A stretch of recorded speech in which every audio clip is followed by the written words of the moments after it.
السلام علیکم محترمینو، الله تعالی مو جوړ او روغ لره. دوستانو، یو داسې وظیفه نن له تاسو سره شریکه کوم چې هغه انسانان چې له ژوند څخه په زندگی کې مایوسه وي او له فقر او له مسکنت له پریشانیو څخه ډیر په تکلیف وي، دغه یوه وظیفه دی په زندگی کې په عمر کې یو ځل وکي انشاءالله. په فضل دی الله سره دغه یوه وظیفه به د زندگی سی کم مایوسی دی هغه به ټولی ختم سی، کم سی فقر مسکنت ده او هر هغه څه سی په دنیا کې سی په ژوند کې دی پریشانه کړی، دی په مشکل کې اچولی او دی په غمو په مصیبتو کې گرفتار کړی، الله تعالی به هغه ټول دفع کی. دا وظیفه د صرف یو ځل وکي، کې په ورځ سی کولای سی، کې په 2 ورځو کې کوي، خو ډیره اسانه وظیفه ده.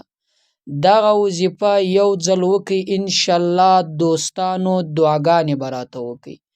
دا وظیفه یوه داسې وظیفه ده چې یوه داسې خزانه ده چې لازواله خزانه ده، نه ختمیدونکې خزانه ده.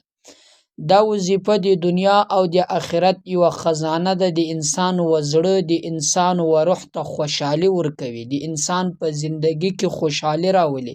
د انسان په زندگی کې انسان ته ترقی ورکوي، کامیابی ورکوي، پریشانیانې دا ټول یې ختموي. دا یو داسې عمل ده چې د دنیا ټول نعمتونه الله تعالی دته ورنصیب کوي، د دنیا ټول راحتونه اسانتیاوي، د دنیا ټول خوشحالي، د دنیا ټول هغه څه چې دی غواړي هغه ټول الله تعالی دته ورکوي. دا وظیفه د محبت یوه خزانه ده، دا وظیفه د عمل کولو د عزتو یوه خزانه ده، دا وظیفه د برکتو یوه خزانه ده او دوستانو دا وظیفه د رحمتونو یوه خزانه، یوه داسې خزانه ده چې هغه نه ختمیدونکې.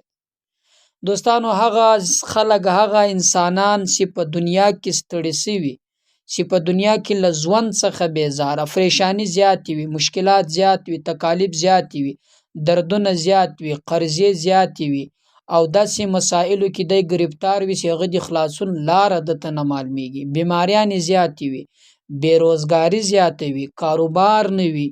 یا داسې په داسې زندگی کې مثلا په یو داسې مصیبت کې راګیری، په یو داسې پریشانیو کې راګیری چې له هغو څخه دته د نجات لاره نه معلومیږي چې دی څنګه له هغه څخه نجات ترلاسه کړي. دا وظیفه د دې ټولو لپاره کافي او شافي ده او د ده په زندگی کې څومره حاجتونه دی پوره کول غواړي انشاءالله په فضل د الله سره د دې وظیفې په برکت سره به الله تعالی دغه حاجتونه ورپوره کړي. هغه څوک چې په دنیا کې له رزق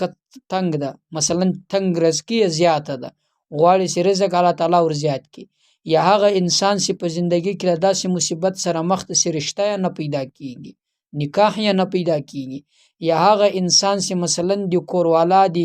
خاوند او د ښځې تر مابین چې کومه زندگی ده په هغه کې مصیبات زیات دي، په هغه کې غمونه تکالیف زیات دي،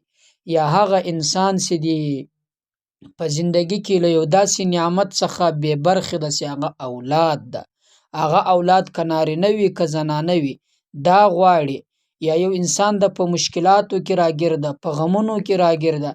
دغه یوه وظیفه انشاءالله کافي و شافي ده. دعا به یې هم قبوله سي، که هغه انسانان چې ډیرو دعا کوي دعاګانې یې نه قبلیږي، الله تعالی به یې د دې وظیفې په برکت سره هر هغه دعا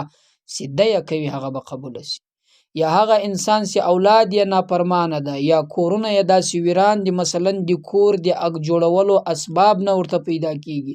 یا یو انسان د جادو کار ده، یا په زندگی کې دی له خپل ژوند څخه مایوسه ده، د خپل ژوند څخه بیزاره ده، د هغه د بیزاري د ختمیدلو لپاره دا یوه ډیره بهترینه وظیفه او یو ډیره غټه خزانه ده. دوستانو ډیر اسانه عمل ده، طریقه یې درته ښیم، پر هغه طریقه یې خاص وکړئ کوم چې زه نن له تاسو سره شریک کوم، له هغه بعد دعا وکړئ. د دې کم چې ما تاسو سره شریک کړو د دې هر څه په باب چې تاسو دعا کوئ الله تعالی یې فوراً قبلوي، له هغو ټولو څخه که مصیبات د نجات درکوي او که فقر مسکنت هم الله تعالی ورڅخه خلاصوي، مالداره کوي، کمې بېروزګاري که هر څه وي د هغو ټولو په باب چې تاسو دعا کوئ له دغې وظیفې نه بعد یې وکړئ. محترمینو ښه ورته منتظر سي، وظیفه دا ده طریقه یې درته ښیم. کله چې مو اودس وکئ په اوداسه سره قرآن شریف در واخلئ، کله چې موږ قرآن شریف در واخیستی د قرآن شریف اخري وقایه اخري اخالي ورقه هغه در واړوئ هغه پنډه ګته هغسې اخري در واړوئ پر هغه باندې د نبي علیه السلام نن نوي نومان لیکلي چې اولین نوم یې محمد ده او دوهم نوم یې احمد ده ځکه چې دا دواړه د نبي علیه الصلاة والسلام نومان وو په مځکه کې نبي علیه الصلاة والسلام په محمد مشهوره په اسمانو کې په احمد باندې مشهوره وو داسې مې کله در واړوئ نو اولین به بسم الله الرحمن الرحیم ووایاست له هغه نه بعد به دغه یو نوم د نبي علیه السلام ووایاست محمد کله چې مې دا ووایي له هغه نه بعد به 10 واره دا درود شریف ووایاست اللهم صل علی محمد وعلى آل محمد بیا به دوهم نوم ووایاست احمد له هغه نه بعد به بیا 10 واره دا درود شریف ووایاست اللهم صل علی محمد وعلى آل محمد بس تر پایه به دغه نوي نومان ووایاست چې هر نوم دی ویی له هغه نه بعد به 10 واره دغه اللهم صل علی محمد وعلى آل محمد دونه توري بس زیات نه دا به له هر نوم نه ویلو نه بعد 10 واره وایاست کله چې مې هغه ووایي ټول مو تر سره ورسوئ پر ځان باندې یې جوف کړئ دغه په باب باندې دعا وکړئ